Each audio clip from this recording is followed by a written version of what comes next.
So, as you can see, we're going to have 3 other more guests show up. All these drinks. We have coffee. Always. That's standard. Just getting my timers. Hayabusa tea. Hibiscus. I have some weirdo tea that she has. Superfood tea. Superflu? Superfood. You're going to pass around the superflu? What's wrong with you? I can't remember. It says miracle tea. So I have miracle tea. It was grown in God's secret stash garden, and He sends it down to you. Is it yes, yeah. It's Amazon, like God's Amazon. Do you subscribe and save? He's like, here's your tea. Here's my miracle tea that's going to turn me into a prophet. Right, or whatever. That's right. And always water, because you got to have water. So hydration. Water is not the best way to hydrate. It's part of it, but it's not the full story.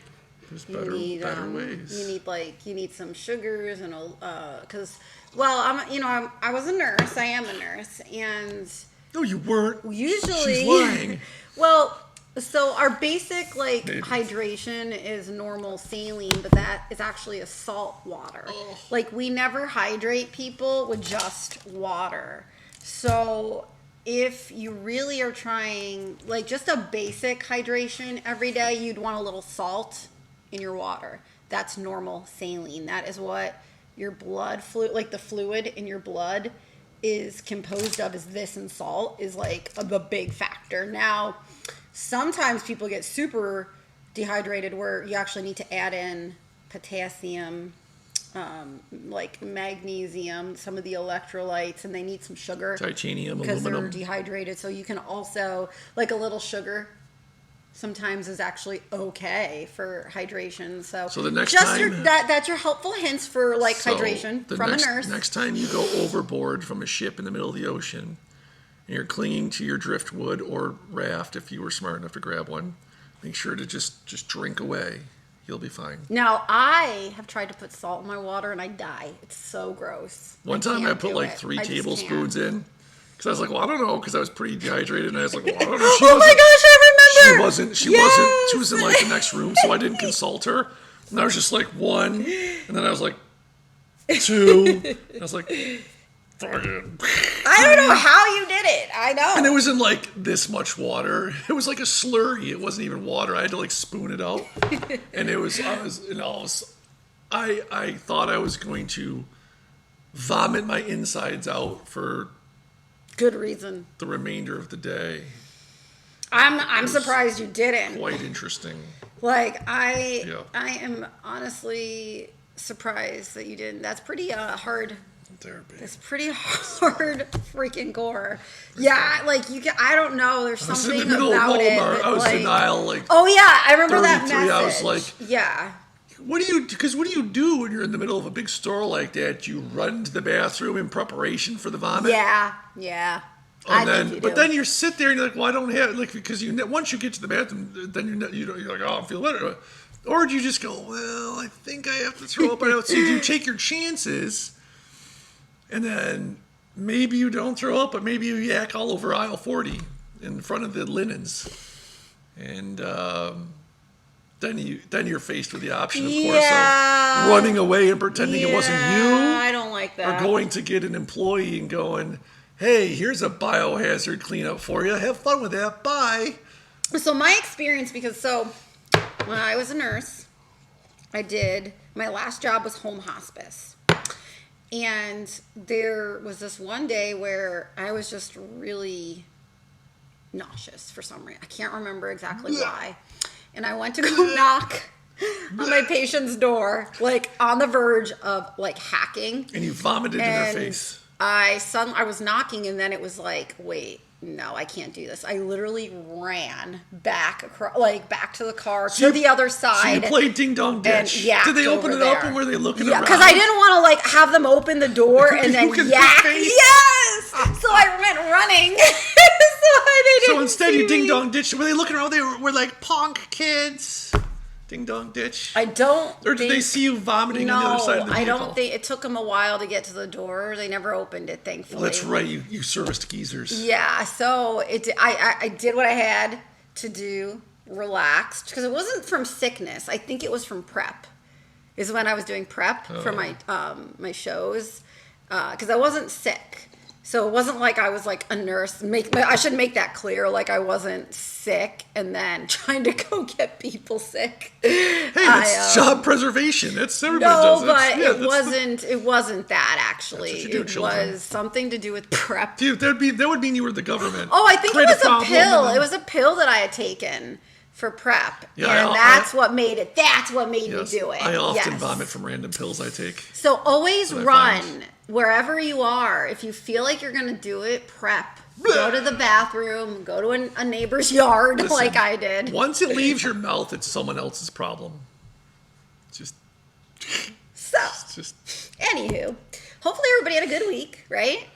It's been nice that we've been starting to do these weekly. We have to post, I think we might have to post a couple videos. We're going to start making days, like appointments. Like, so next Wednesday, we're actually going to go through the channel. Pro tip. Pro tip. If you're trying to organize your life and get your affairs in order, a lot of people, rookie mistake is to make a to-do list and think you're going to get stuff done. It might help you in the short run because of the novelty of it to you. But in actuality, most of those end up falling by the wayside. A better technique is you still have to list out the items that need to be done. First and foremost, anything that's going to take 5 minutes or less, just do it right away. Besides that, think up the things that you have to do and then make appointments, not a to-do list. I mean, I guess you could definitely, it's kind of a to-do list, but instead of saying, well, I've got to reshingle the roof, cut the grass, sell some crack cocaine, and go shopping and talk to my mortgage broker, make an appointment for the dentist. That's a to-do list, and you got a list of stuff, but once you're... let's face it, a lot of us, the discipline is down here when it should be up here. So your initial motivation, because you're like, yeah, I'm motivated. Once that wears thin and you have to rely on discipline, that's when the to-do list falls by the wayside. So a better technique, you still have to have some discipline, but a better technique is, and you can use your phone, the calendar, is to make appointments. Like say, well, I've got to research, I want life insurance. So you say Monday morning at 8:30 a.m. after I have breakfast and I rob a couple banks, I'm going to come home and sit down and look up life insurance companies and say from like 8:30 to 11:30. That way you give yourself a chance to call 2 or 3, speak to the sales bots, and then that's what you do. Appointments, because then you have a set time. Yeah, they do work. So you don't go over too. You don't want to, because you don't want to try to bite off too much and wear something thin. You devote, and because then what you do is you have your time you devoted in the morning to a couple appointments. You eat lunch, you work out. That's how you make you see people. I get the feeling, and I hear a lot of times that people recoil from the word schedule because they look at it as almost a time prison, and people sometimes try to avoid structure when it's just a thing. And those of you out there, you'll know what I'm talking about. If it comes across like that to you, then you're looking at it wrong or doing it wrong. Don't set it up so that it feels like a prison to you. Obviously, you're going to have some responsibility in your day, So if it's that hard for you to do, set up only for an hour. Do an hour of work. Try that. Figure out the least amount that the person you are is willing to do. And then so say, if I work for 15 minutes tomorrow from 8:45 till 9 o'clock, then I get to play video games from 9 till noon. And you'll probably miss the mark and you'll only do 7 minutes or whatever, but at least you started somewhere. And then the next day go up to 8 minutes, then 9 minutes, then 10 minutes. And the next thing you know, you'll be conquering the world, CEO of the next big thing. And so that's what we're gonna try to. Well, we're gonna try to do that with the. How did you get off on such a big side tangent from that? I don't know. I'm the victim here. Yeah, because we were going through them, and I was like, I don't know if all the chapters are like corrected because it's just which is 100% my fault because I'm in charge of this. I will sort it out. Well, and it's not just, and just making sure that we've got all the right, like I chapters. think most of the and things. chapter titles are right. I think there's a couple of them, but anywho, we just want to make sure that we're giving you guys like everything, in the right manner and all that kind of stuff. So we're gonna get. Oh, that's actually perfect. That went fast.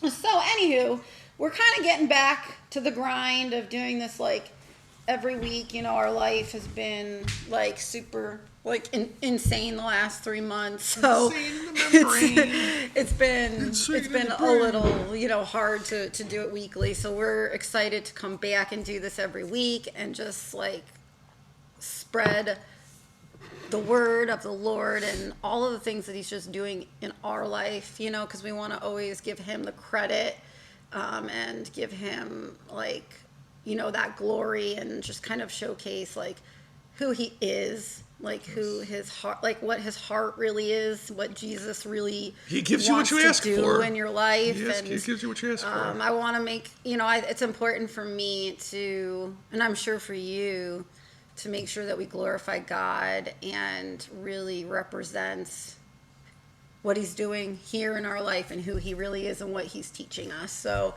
do you want to, we're going to do some quick life updates for each of us.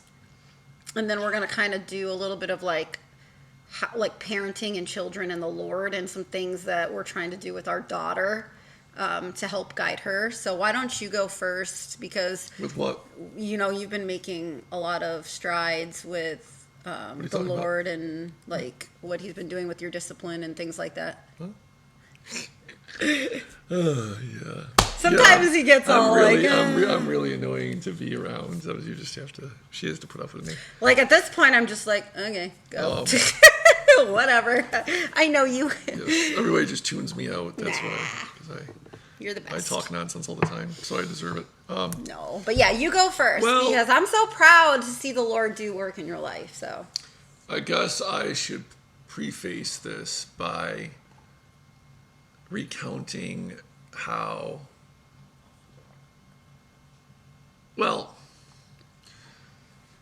for the first part of my life, I was quite the nihilist and pessimist because I looked around at the state of affairs, and this was back then when things aren't anywhere near as bad as they are now. And I told myself I saw things for what they were. Now, that is true. What's funny about life is two things can be true. I just was like, everything's negative. Everything sucks. There's a reason why that's not going to work.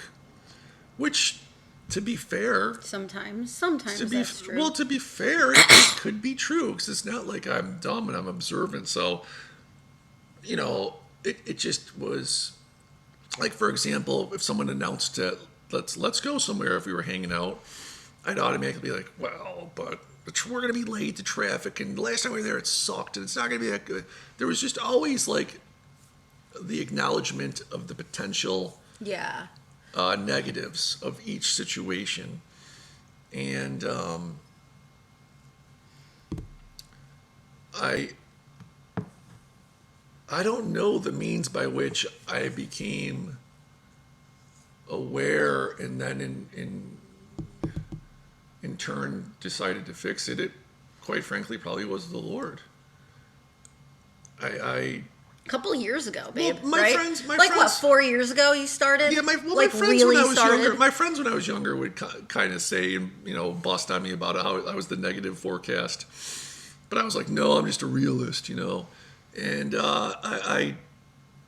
the keys is, people will tell you what you're doing wrong in social settings. Now, sometimes they're wrong, but if you have a big enough sample size of people and they're varied in their opinions and who they are, but you kind of end up getting the same feedback, you might want to investigate that if you want to better yourself, which you should, because it's going to benefit you in the long run. I mean, if you just want to be selfish about it, if you can improve that aspect, which people constantly are trying to tell you about, then it'll be better for you in the long run. I mean, I think you should be doing it to better yourself, to better society, but different discussion for a different day. So I obviously took what people said into account, and I said I didn't want to be negative anymore, but as all of you know, developed habits, especially that you've engaged in for decades, especially ones of the mind, are incredibly difficult to break, incredibly harder than getting off of any drug, in my opinion. So I didn't know it back then, but the Lord guided me through that, and I started studying psychology and various other, topics in that generalized area. Because I was like, well, first you have to figure out why do I think like this? There's multiple reasons. You have bad things in your life that you draw upon and apply it. You just, maybe unfortunately, you have some sort of, something wrong upstairs. It can happen. God forbid. The various reasons. I don't want to get too sidetracked on that, but he held to me, and I turned it's a choice, as much as some people don't want to hear this. You choose. And I'll sum it up very quickly. If you get your arm chopped off, you can either sit there and go, shit, I just got my arm chopped off. My life is over. Or you can say, I got my arm chopped off. Thank God I have another arm. You get 2 arms chopped off. Thank God I have my legs. You get your arms and legs chopped off. Thank God I still have my brain. And if you want some proof of that, Google Craig Dietz. No arms, no legs. Watch that video. Watch videos of him. You'll feel like you're not doing much with your life. Let me tell you about it. You'll be like, "What's my excuse?" And you should. No, it can take a little bit of time to get to that. Yeah. When things happen. We're going to my story, but so it took me. It's not like right. Oh, it took a while. Right. Yeah. So I recognized it, like she said, maybe 4 years ago, because I would dog her too about things. It wasn't just negative. I was very uptight. Like if she forgot her keys and we were out and about, I'd be like, "You're a grown up. A grown up leaves their house without keys," which technically is right, but I didn't need to. The way I said it was not positive and didn't build an interpersonal relationship. It wasn't conducive to building trust. It wasn't conducive. It was more of a chastising figure versus an equal. It just wasn't good. There's a way to be like, "Oh, I forgot my keys again," and you can be like, "Well, what can I do to help you remember them?" Versus, "What's wrong with you, child? What are you thinking about? Stop daydreaming." You just go quick to the anger. Yes, right. It was kind of like quick to the anger. Part of that frustration. is to be completely honest. I have several somewhat valid reasons to just be very disenchanted with life. Depending on how you look at it. So and she can attest, they can impact your outlook very much. You have to work, like you said, and make a choice. It really boils down to a choice. And so anyway, without the aid of professional help, I did it. And well, you had some help, but it wasn't professional. The professional, but it's the best, not professional. The right. professional.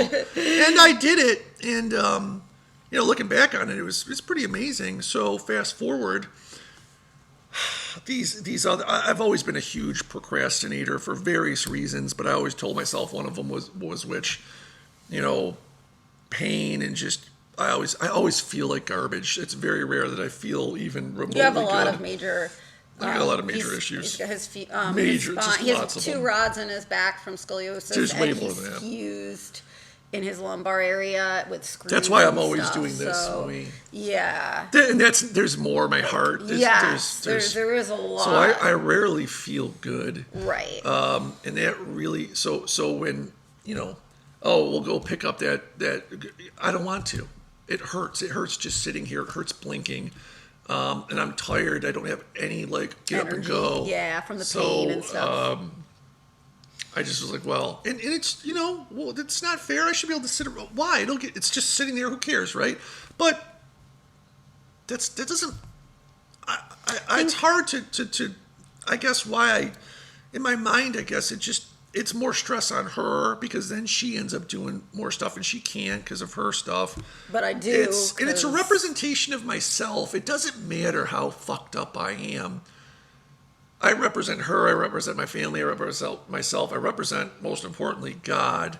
And I don't want people to think that I'm, just not put together. It's not how just not how I want to present myself. If you do, that's fine. Yeah, maybe judging. the Lord put that on your heart. Like it's something to in that the last effect. year, really, right? So, I would say in the last year. Yeah. So I drew upon my changes of negativity when I decided to change that. It actually started earlier than that. I forgot. It started when I was 20. I did this before with women when I always was like, stinking women, like a typical 20-year-old guy. I always thought everything was women's fault. Right. And I said, you know what?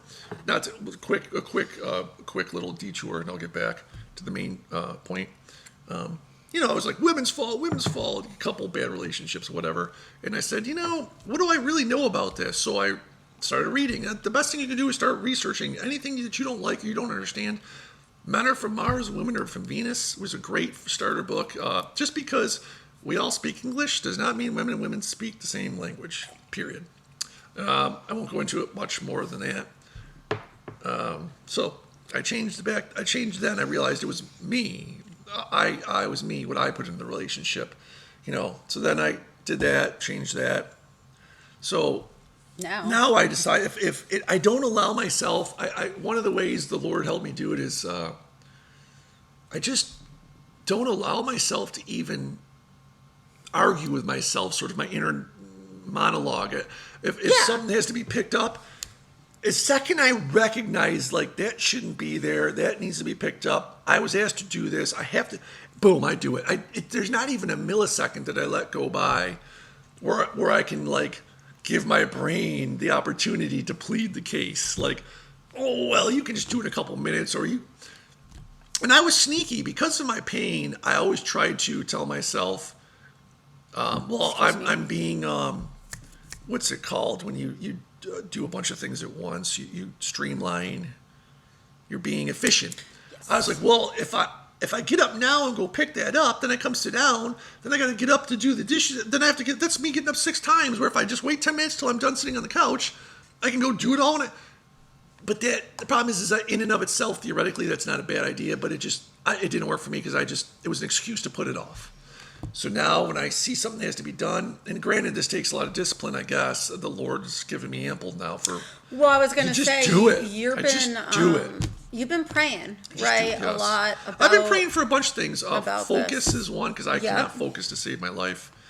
And discipline and procrastination is another one. And boy, oh boy, did he deliver big. So how do you think... Because I know you've mentioned this to me, that like the amount of like the full speed of how quick, because this is really it was a couple days in like the last couple weeks.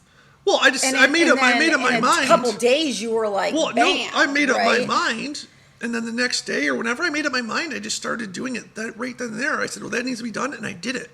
So it literally, in reality, it was. No, it took no time. Well, that's what I was saying. Like, so that the Lord obviously brought it to my attention. Yes. And did whatever he had to do, and now it's and don't get me wrong. Which is a testament to the strength of the Lord. Don't get me wrong. I'm nervous too. You can do a lot of things in His strength. I'm nervous. Anything in His strength that you would think, like, you look back and you go, that's pretty remarkable. How did I do that in just a couple days? Right. Or how did I make that change in 1 month? Or how did I get through this season of my life the way that I did, right? Yes. And then you go, that's the Spirit, and that's what He does. It's not really like, we do have our strength, but what the Lord does is He gives us His strength for the hard things that we have to overcome. Yeah, like I he asked did him. With you. I asked him, and he gave it to me. And it's quick, right? Because he was quick. And you have to be serious though, because I don't think he's going to give it to you if you're not serious. You have to ask. And you might think you're serious, but you need to really think through what you're asking for and the consequences of it. And I'm still terrified, mind you, because I'm human. So it's been weeks now, and I haven't faltered really at all. But I still pray. I'm like, please don't let me like go back. Please Pray don't let every me day. go back. Every day you ask him. And you're not going to be perfect. I mean, I felt like here and there, No. once in a blue moon. Yeah, you like, should say that. Once in a because blue it's moon, like I'll important. take my socks Yeah. off in bed at night. Right. And instead of getting up and walking all the way Right. to the dirty clothes, I'll put them next to like my bed and then do it. But I'll do it first thing in the morning. But the Lord isn't asking us to be perfect. He is asking us to try and to ask him and to use his strength, but not to be perfect. Like, he knows that we're not going to be perfect. But I liked how you said he gives you what you ask for. Well, and a lot of you times need to be people- cognizant of that. Because I've asked for things before and I didn't get them. And I'm like, what? But it's like, I wasn't, and I look back now, I would have blown it. I wasn't ready. Well, you want your one. He has to know you're ready because he knows you better than yourself, right? So I would say that's like probably a really like a big one is knowing that you're ready and also knowing your heart behind it. Well, are you doing it for selfish Are you doing it reasons, for or- self? Because I've been learning a lot about I forgot human selfishness and desires. Forgot my fly down. Sorry. I'm a mess over here. I missed a spot. Sorry, my brain's a mess, so I'm trying to focus on my point because it's a little forgetful. Yeah, we're having fun. But it's okay. But I think I was trying to make the point of like the heart behind you asking. Are you doing it to benefit yourself? Or Which in a way we all you do, are, but I'm trying to get to the point of really thinking even more beyond us because obviously For him, he knows that we're going to to come to further him God's with kingdom. some of our selfish needs, right? Duh. But Like, I'm we still have wait- to I'm go. still waiting we for the have lottery to take it to numbers. the next level. Still waiting for the like lottery we can't numbers. just keep it at us, right? Like Yeah, we can yeah. have us and our little selfish needs and our families, and the Lord wants to bless us and that stuff. Like I don't ever get that like it's a bad thing, but we need to push ourselves beyond us and to Him and really go, okay, like, okay,